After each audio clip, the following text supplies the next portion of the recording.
everybody's story is going to be a little different, though there is a general process. Our hearts were so turned towards making sure our adopted children felt attachment and love. That child is going through feelings and thoughts of abandonment and detachment. Unless you were adopted yourself, you just don't know what's going on there. There's nothing that you can do to push us away. We are here and we're here forever. It's a learning process, and it's such a process of self-exploration.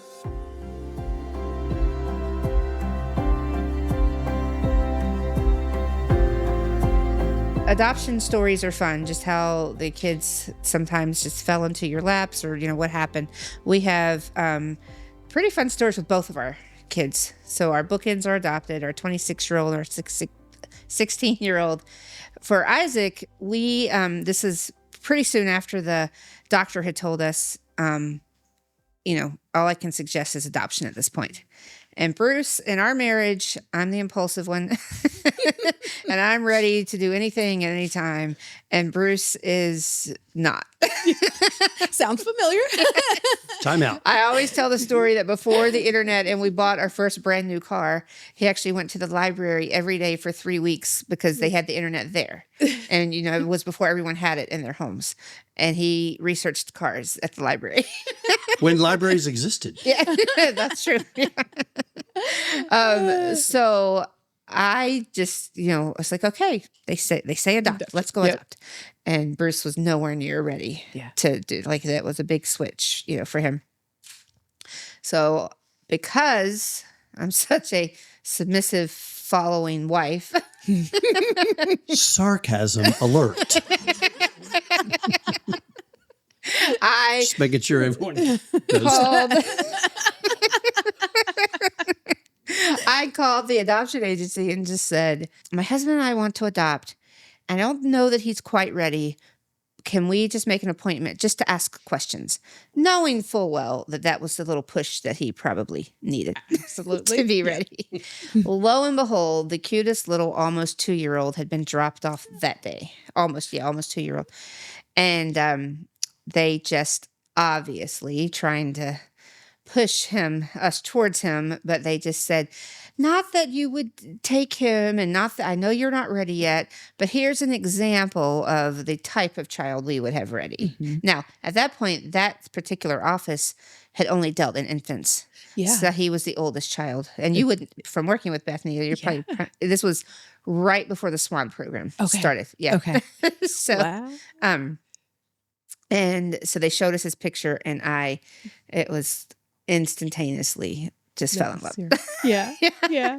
And so when we left there in the parking lot, I said, if I feel like he's our child. And if you don't think that, because I'm impulsive, maybe I'm working on emotions, just say that. Yeah. And he said, no, I'm not ready. It's not it.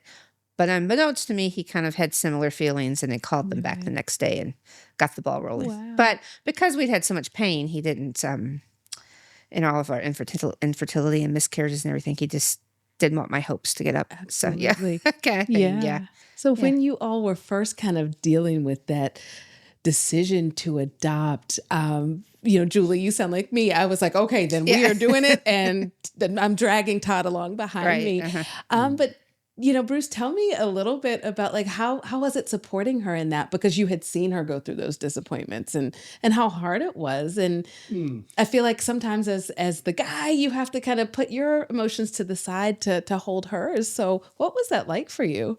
Wow, that's really true. What happens is as the guy, that it's her body. And there are things going on that you can never experience. Mm-hmm. There's a kind of loss and a kind of pain that you can't feel. Yeah. You can say I love you and I'm here for you, but you can't feel it. And so when this is happening as the husband, I just tried to support her,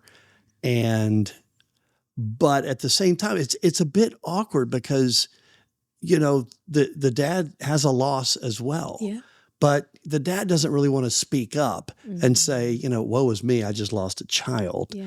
but there's a loss. Absolutely. You know, and so you had a time there where you had an expectation. I'm going to be a dad. I'm going to be a dad. And now it's gone and your wife is falling apart. And yeah. Yeah. It's almost it's very complicated. Yeah. Because there's two losses there sometimes for the dad. I know for my husband, it was not only the loss of the plan we had for our life, but he felt like he lost the girl he married. I turned from my bubbly, wild self to being very withdrawn and sad. And like you said, I think that there's not always spaces and outlets for men who are in this space to kind of say, hey, this is hard for me too. Yeah, that's when those words that you said at the altar, for better or for worse, really come back to remind you, oh, okay, we've had some better, and this is going to be a little bit of the other for a while. So, and I don't know. I think because I tend to be the more emotional one in our relationship, that sometimes you maybe struggled with what even to say.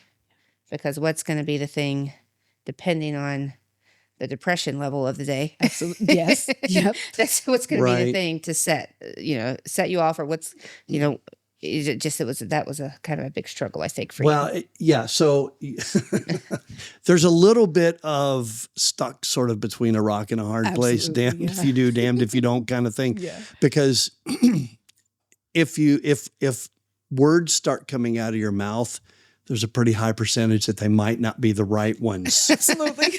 And then if nothing comes out of your mouth, you're insensitive and you don't care about what's going on in my life. Yeah. So, pray. Yeah. It truly is. It could be a little situation for you. Julie feels this connection, and it sounds like you felt it too, but you were more hesitant to say it. I didn't tell her. What was that like? What was that knowing like that, oh my goodness, this is our child, this is our path? What was that like? Yeah, well, I did go to the meeting to appease her. She's very persistent. Happy wife, happy life. Hey, amen. So I went to appease her. But when they started talking about this child, I have not had very many experiences like this in my life. I'm 54 years old, and I have not, I don't hear voices, and I've never heard the audible voice of God or anything like that. But I knew he was going to be my boy. You knew it. I can't explain how I knew that, but I knew he was going to be my boy. But I also knew that I needed to pump the brakes and deal with my wife, who was already like a step or two ahead of where I was, and navigate that. Yeah. Because I had that feeling, but then it's like, okay, well, what if we don't get him, or what if something happens? But because we also, so I secretly, I was just going to say this, I don't think I told you that I called them the next day. Wow. It was a bit before I knew. Yeah. So, wow. Yeah.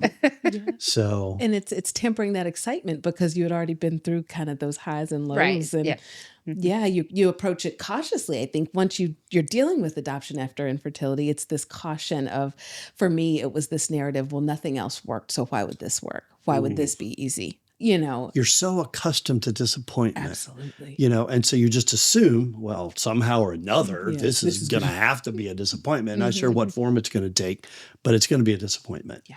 Yeah. So thankfully it has not been. No, it sounds like it's been from the day he came into our home, he just ran around like a little crazy kid, just laughing and having fun and smiling and taking to all of our, connections and friends and so forth. It was really, it was our only experience, so we didn't have anything to compare it to. But when I think back on it, I think about how remarkable it was that it's just like he had been with us the whole time.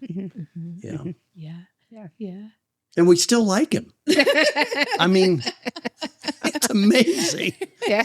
He's 26 now. And most of the gray that you see here It was him. I owe it to my beloved son. What a joy. I mean, Yeah. and then you know, adopted again later and had a similar experience of it kind of, you know, like we were saying, kind of falling in your lap. And tell me about that. Did you all, were you all in sync with that? Like, this is supposed to happen. This is our child. You know, did you have that sense of knowing that you had with the first adoption, or did it look a little different? No, different. it looked very different. We did both know, but then she changed her mind at one point. Okay. So that was pretty devastating. Yeah. You Yeah. know? And then I think this is correct. This is the story she told us at one point, that the pastor at the church they were going to, when she was kind of struggling because she's looking at families, you know, tried to choose which family, and she had changed her mind about us, and she had built up in her mind, well, maybe I should go with a younger couple who have no children and, you know, make this dream come true for them. And then her pastor said something like, this may not be the exact words, but which family do you wish had raised you? If you had to pick a home that you wished you could have had. And that's when she came back to one that was full of children and siblings and all that. Yeah. Yeah. There's another funny kind of story then in the middle of that, when she changed her mind. So as Julie mentioned earlier, I was teaching these online classes, and this 7th grade kid was a stereotypical 7th grade boy, and he was just immature and goofy. And even in online class, I had to call him down, and he would just do goofy, weird things, and he was playing with space toys or something like that. I'm like, hey, buddy, I need you to focus, you know. And it got sort of to the point that I felt like I needed to call his parents. Okay, so 6-hour difference. I'll wait till a good time to call his parents. And I say, hey, you know, I was just having some trouble with your son in class. I just need him to focus. I have this talk. And at the end of the conversation, I just said, and by the way, if that girl changes her mind, we would still love to have that child. And so I just dropped it, just left it at that. And it was not long after that we were contacted. Yeah. And I like to think that might have been a little bit of a persuasive moment in my life. Like, maybe I went out on a limb and something really cool happened as a result of it. Absolutely. Sometimes when we speak it does come around. Absolutely. Yeah. Absolutely. And so, you know, in both of these, you know, circumstances, you were, you know, bringing children into your family. You have a big family, you know, lots of kiddos, lots of stories there. Tell me about your, you know, experiences kind of on the other side as you know, started coming together as a family, as you were supporting your 2 children who joined your family by adoption.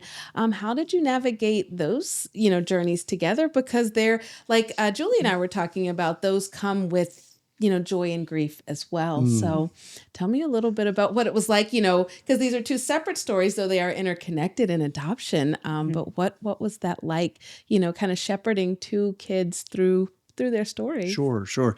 Well, you know, having children through adoption and having them having biological children has just been intertwined in our lives, because we didn't, you know, do one then the other. Yeah. So we adopt a child, we have 3 biological children, then we adopt another child. So, you know, for our children, it seemed completely natural and not awkward and not unusual at all that's the way our family came together. And we never felt any differently about any one of our children over the other. And it never occurred to us to approach them or think about them in any other way other than this is my son. Absolutely. You know, this is my daughter. This is my son. Wouldn't you say that was just sort of a natural intertwining and progression? Because there was, Isaac and I have talked about this a couple of times, but so there's a 10-year age difference between Isaac and then our youngest. So our youngest has kind of watched us flounder some with the mistakes that we've made in a transracial adoption with Isaac.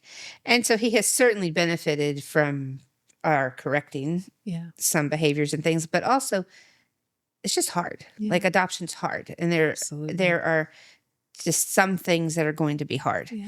And so I think it's been good for him to be able to see Mom and Dad really struggled with Isaac. Mom and Isaac fought a lot. Yeah. And now they all really love each other a lot. Yeah, And they're yeah. they're working together. So I think that's been good for him. Yeah. We didn't realize how much a lot of people will say things like, well, the bio kids are definitely going to get preferential treatment. Like you have a bio connection with them, all of that kind of things. We actually had the opposite happen at our home. Wow. Our hearts were so turned towards making sure our adopted children felt attachment and loved and that we were here forever, that many times their needs or what or our bio kids, we were like, we don't have to do extra things for them to know this. They just get that automatically, right? Mm-hmm. That's a privilege of being a bio kid in a healthy home. Yeah. Like obviously we know that doesn't always happen, but and so we just within the last 5 years are starting to hear some things from our bio kids, like, when Isaac was struggling or when Micah has had struggles, like, it's hard sometimes to watch their struggles and knowing how often you put that ahead of everything else. Yeah. So that's a new thing for us to realize, as I think I said to you earlier, we all call it the adoption triad, but I kind of see it as as 4 parts. Yeah, there are many parts. Yeah, that there are many, many parts to this. Yeah. So that's kind of a new thing to us. We're like, oh, like, yes, there is a privilege to being a bio child, but there's some hardship that comes with that as well. They're exposed to a lot. Mm-hmm. Uh-huh. The other thing that really strikes me is the fact that each of our adopted children process their adoption so differently, radically differently. Mm-hmm. So, for example, let's say if we would have written a book about our first adoption, let's say 10 or 15 years ago, and we said, this is what it's like to adopt, transracial, but all the issues that are involved, and then put that book out there. And then we would have given that book to the Bruce and Julie, who adopted the second child. It wouldn't have been very helpful. Mm-hmm. Yeah. It just wouldn't. They processed them in a totally different way. Mm-hmm. Detachment issues, identity issues, both very real. Both valid, both important, but radically different. Mm-hmm. So, it's good we didn't publish the book back then. I remember Bruce, actually, it came up on my Facebook memories recently, that Bruce said one time, man, when I was 27 and knew everything about parenting, I didn't write the book. I should have written. And now I'm in my 50s and I don't know anything, so I can't write it. And I know I've bought so much. Now I'm definitely not going to write the book. But I think that's important because I tell many families I work with, if you've heard one adoption story, you've heard one adoption story. That is a great point. That's it, because it all looks different because we are dealing with lives, with individuals, and everybody's story is going to be a little different, though there is a general process. The uniqueness of each story is different. How children come to be in families looks different. Like you said, how they process it looks different. So I think that's really important, especially when families are transitioning from infertility and you're just looking for that straight path to getting to parenthood, to getting to a family, and just recognizing you can't kind of go and find something that's going to tell you exactly what your experience is going to be like. You can get a framework or some shared experience, but I think it's so unique in being prepared for that. When you guys came into adoption after infertility, had you had a lot of conversations with other people who had adopted? Did you know much about adoption, or were you kind of just I don't think so. going on, after what your doctor said? Only our the Holmeses at FCS who had adopted. Oh, right. Very limited. Yeah, they had given us, this is not going to cure anything. Won't look for that. Yeah, we didn't know what. But really, we did not know what we were getting to, which is probably good. Yeah. I think I was the opposite, having worked in this field forever. I thought I knew everything because I was like, oh well, nobody can do adoption better than me. Like this is my thing. And what I found out, it's like I know nothing. I know how to tell other families what they need, and I know how to support other people. None of it applies when it comes to me. So I think regardless, if you come in with a lot of information or none at all, it's a learning learning process. Yeah, And it it's really such a process of self-exploration, I Yeah. think, which is really cool and can be really tough. You know, you see all these different sides of yourself and these different layers of your own story as you uncover, you know, your narrative with this child. And sometimes when we turn that mirror on ourselves, it can be real hard.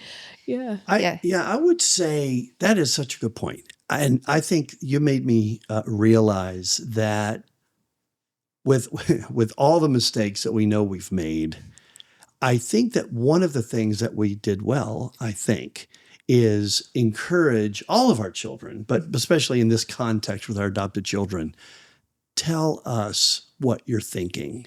Tell us what you're feeling. I love that. And we weren't always completely successful at it, but we did encourage, this is a safe place. Open up, please tell us, let us help you. No judgment, no punishment. What is going on inside? We can't love you and serve you if you don't tell us what's going on in there. And now that almost all of our children are adults, they talk to us. That's great. You know, and I think that would be a really, if I did get so bold as to offer a particle of wisdom to younger folks, I would say, give them space to talk, give them space to get those feelings out and tell you what they're thinking and feeling, and know that it's safe and it's received and there's an unconditional acceptance there, because that child is going through feelings and thoughts of abandonment and detachment that, unless you were adopted yourself, you just don't know what's going on there. Yeah. Well, and it's cyclical. So you think that everything's healed, and then the next transition in their life comes up as a 30-year-old. Yeah. And the grief comes back again. Yeah, here it comes again. And so I think that is something that we had to learn. I tell this story over and over. Isaac and I having one of our knockdown dragouts. I will say, I frequently wore one of those black and white striped shirts. You know what I'm talking about, with the whistle? Yeah. All right, that's a personal foul. 15-yard penalty on that one. Sorry. Just so the dynamic. Yeah. Well, because we're both emotional. Dynamic. Yeah. Isaac and I are both very emotional. Our youngest is emotional, but it's more internal emotion. Yeah. So he and I, we are butting heads right now because he's 16. He's 16. Yeah. And that's just 16. But it's still not the same as it was with Isaac. Nothing to do with adoption. Right. Yeah. It's just general 16 stuff. Yeah. But I just remember just saying to him one time, you are never going to win this fight. There's nothing that you can do to push us away. We are here and we're here forever. Stop pushing. You're not. There's nothing that you can tell me. There's nothing that you can reject that we brought you up in that's going to make me stop loving you.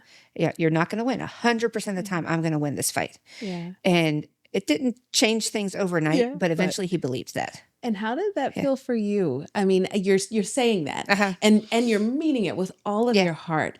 And I imagine that push-pull with your baby hurts, you know, this baby that you fought for, you know, in so many ways. Yeah. Can you take me through what that was like? As I shared earlier, you know, there's this whole, I just want to know that he's happy that I'm his mom. And he wants to be able to prove that he's unlovable. And I think, I'm going to cry. Sorry. I think it's always, not always, but very often it is that mother figure, because there's that, you know, maternal bond from the womb, you know, so that's the figure that's going to be the punching bag, you know, kind of thing. And I struggled because I am, you know, so emotional with taking it personal. Yeah. And so it was hurt, you know, that period of a few years of just so much rejection. I was hurt. Of course, I'm also doing this in the, you know, with social media. So like anything he's rejecting, he's sharing on social media with the whole world. So I'm embarrassed. Yeah.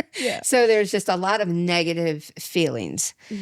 And one of the best pieces of advice we ever received was from a mentor of his, actually, that we reached out to just like get some advice from him. And he just said, if you want a relationship with him when he's 30, Stop pushing, stop arguing. You never, ever, ever have to tell him again what you disagree with. He knows. You raised him in an environment where there's strong values in your home. He knows exactly what you disagree with. Yeah. You don't ever have to tell him again.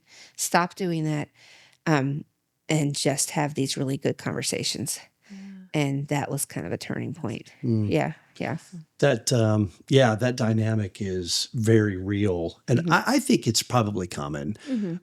The dynamic of, okay, so we've gone through infertility, and the woman has experienced these unspeakable hurt. There's physical pain, there's emotional pain, there's mental pain, there's all this.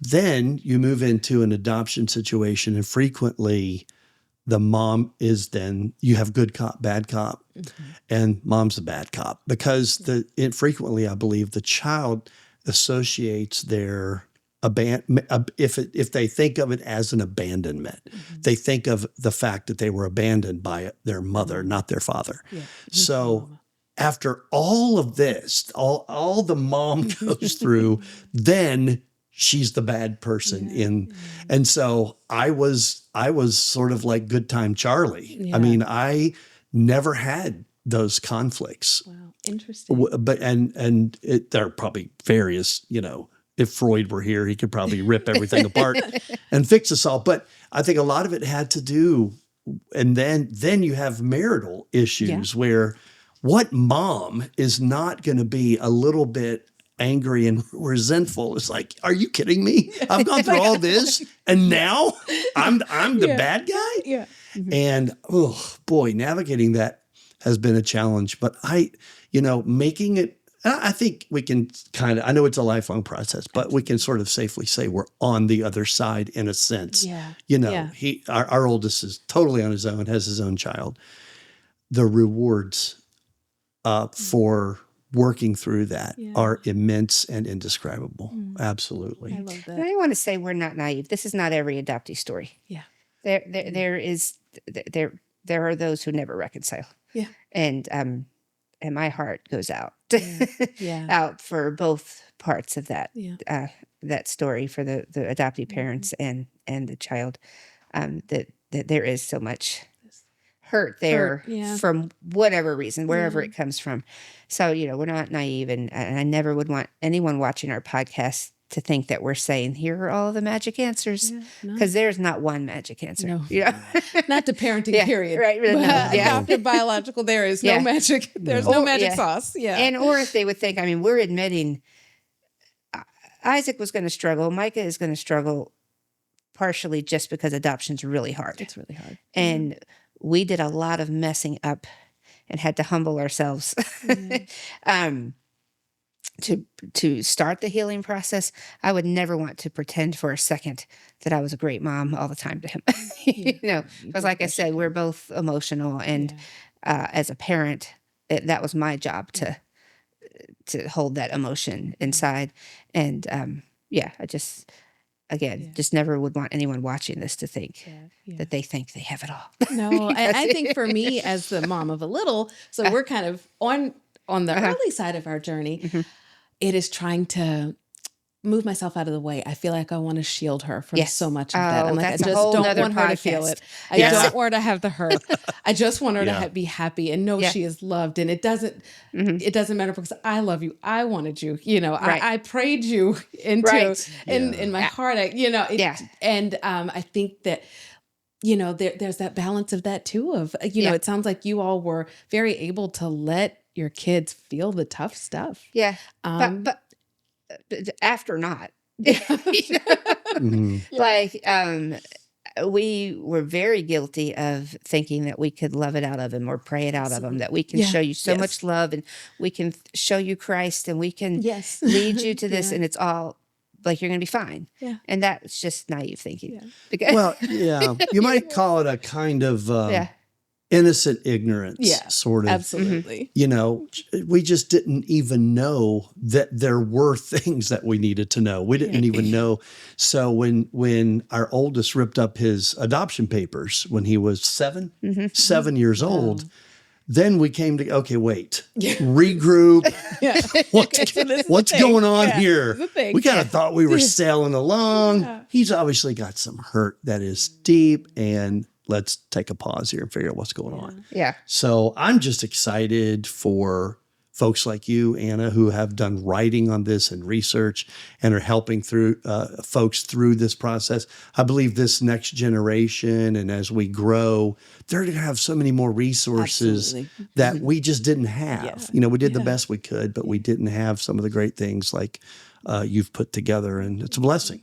Write a letter to your future self about your adoption journey. What are you excited about? What are you fearful about? What are you proud of? What are your hopes for your future self when you become a parent through adoption?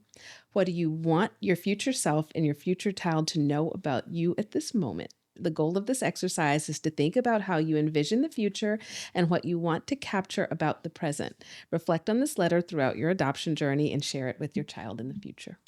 I think first and foremost, I would start with telling my child how incredibly happy and excited I am to begin the journey and to welcome him into my home. How excited I am to just be a mom, to pack lunches. I can't say these things without crying. But yeah, to pack lunches, to buy clothes, to, all of the fun things, but to read bedtime stories and just how incredibly excited I am to tell him how much he is loved by even the people that he thinks doesn't love him, the people that don't understand him, but he is so, so loved. And that while he's going to have, multiple occasions of feeling unloved or feeling rejected, that he has a very strong community, even within our home and outside of our home, that he can lean on and bring everything to, that he's safe, and that he is never in danger of losing that love and commitment that we had on May 9th, 2002, when he moved in with us. Yeah. So I don't know. 2000. Yes, sorry, his birthday. He's 98. May 2nd, May 9th, 2000. Yeah. I love that. I'm so sorry. I'm getting the dates all wrong. June 9th. That's all right. I'm crying, so I'm not thinking. It's a lot. Yeah. We went into Bethany on May 9th, and he moved in with us on June 9th. So, hey, the fact that you can rattle those dates off is amazing. Yeah. I don't think I can do that. It's not often that the dad knows the date. But you're good with dates. So I'll jump in. I think I'm a little bit better in the processing right now and focusing on some of the things that we should have done a better job of. So when we adopted our oldest, we had various conversations with his biological grandmother in particular. Wonderful, wonderful woman. And she seemed very happy, and still is obviously, that we adopted him. But one thing that she said to us was, look, you guys are white. I'm like, are you kidding? No, I'm just like, no, what? And he is not. That is not, I don't remember her exact words, but basically what she said was very well-meaning, by the way. What's most important is that you raise him to be a godly person, and that you character, and almost in a sense downplaying the racial component. So I think you understand in context what she was saying.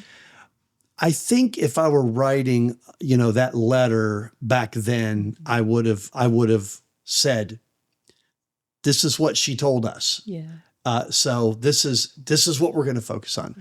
And then I look back on that now and I think that pendulum can easily swing too far to the other side. And we wish that we would have been aware more of his struggles with his identity based on his race. He is half Dominican and half African-American. And we didn't really discount it. We didn't downplay it. But I think we could have done a better job. That's all I'm saying. In helping him explore his identity in those areas. Would that be a fair thing? So That's what my letter would probably say. But, I kind of like to think of it as I'm writing a letter now to my 20 whatever old and saying, hey, man, here's all the ways you might possibly blow it. Take another turn here. And so, but I think that's some of the things that come to mind. I love that idea, by the way. Yeah. I think that's a great exercise. Yeah. It's interesting to think about. I think in my letter, I would want to tell my daughter that she was answered prayers, that we prayed for her without ceasing. We prayed for her. And I would just want her to know that she is the greatest gift that anyone has ever put in my life.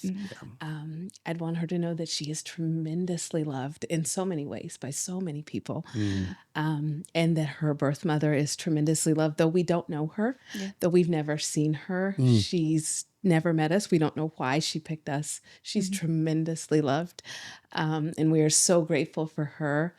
And I'd want my daughter to know that her mama is tough. Mama fought a real tough battle to get to her.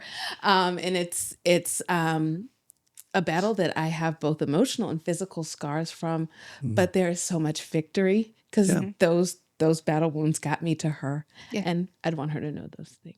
Well, she will know those things. Yes. That's beautiful. That's great. I'm the only dry-eyed person here. I feel hard-hearted right now. Well, we've already connected that we're the emotional ones. That's right.